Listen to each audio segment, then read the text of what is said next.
Join us this evening live here on CNN. Welcome back to our live town hall. Cops Under Fire.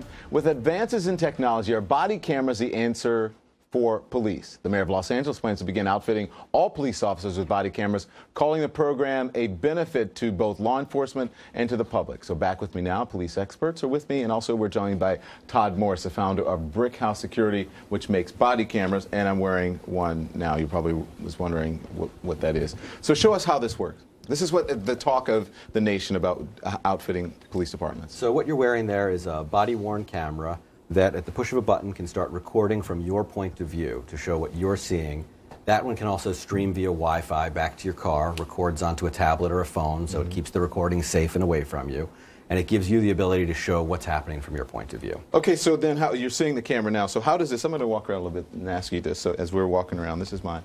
So how does this actually, that's yours, right? Yes. How does this stay on, especially if an officer is, you know, in a tussle? How does it stay on the officer's body? So these are pretty industrial, strong clips. They hold on pretty tight, and so they don't really fall off. The fact that they're recorded off-site onto a tablet or a phone also helps that if they do fall off, you still have it. Can we switch? Can I have yours? Is that Absolutely. possible? Is that a big deal to do? Because I'd like to walk around the audience with it. Let's do that. Here we go. All right. So this is a one. So the officer would have, there are different sorts, right? Yes. Put that on for me. There are different sorts, and I would imagine they would make it a bit sturdier and where it stays on better. That's good. Better if it's for a police officer, right? If it's on police officer. So what do you think? And who gets to see this? Is there a designated person as I walk around here? So that depends on who buys the camera. When a police officer buys the camera with their own money, it's up to them to decide who sees the video. When there's a policy in place, then the video can be controlled and seen by a variety of people, depending on the policies in that city. And that seems to be the big question right now of what should those policies be? Who gets access to that video? Under what situations? Because it's in the public record, should anyone be able to get it with a FOIA request for any reason? We don't know. Okay, so I understand that you have been selling out of these lately with what happened recently. Why is that? What's going on? What we're finding is a lot of police departments around the country are doing demos, trials, and evaluations, but while they're doing that, police officers are actually buying the cameras personally with their own money because they're concerned and they don't want to be the next person who's accused of something and doesn't have the proof from their point of view that it didn't go down that way. So even if the department isn't buying these for the officers buy them themselves just because they want to be protected. Wow, interesting. You said protesters are buying these as well? We're seeing protesters buy them here in New York as well. Why is that? I think a lot of them just want to make sure they have a record of what happens just in case there's misbehavior. Is it possible to tamper with these, with the video or with the outcome afterwards? These encode their video with a time and date stamp that can't be altered. If someone tries to edit the video, it will be obvious that it's been edited. Yeah. How do officers feel about these? Do they want to wear them, or in general, or no? I think my experience is generally it's going to take a little while for officers to warm up to it, and that's because it's new technology. It's going to take a little while. But once officers learn of the potential benefits, absolutely. The problem is, as he was pointing out, is the policy about who gets to look at this. When I was a young police officer, I interrupted 2 rapes in progress. And those women have a right to privacy, that this isn't something that shows up on YouTube. If Don, you're having a fracas at your house on Christmas, and Sandy and Paul show up to mediate the dispute, it's your worst day, you don't want that out on YouTube. So we have to have some type of state-level laws to handle this issue of FOIA requests so the public can't get stuff and upload it to YouTube and have fun at someone's expense on their worst day. Do you think this would have helped in Ferguson with Mike Brown and Darren Wilson? It certainly, in part of the issue, part of the activity would have helped, but the initial contact in the car wouldn't have helped at all. And Don, you noticed it when you walked around the room. You have to be facing me in order for that to really be useful, right? So turn sideways to me right now. You wouldn't be facing me. So the initial contact in the car would have not been reflected at all in the body camera.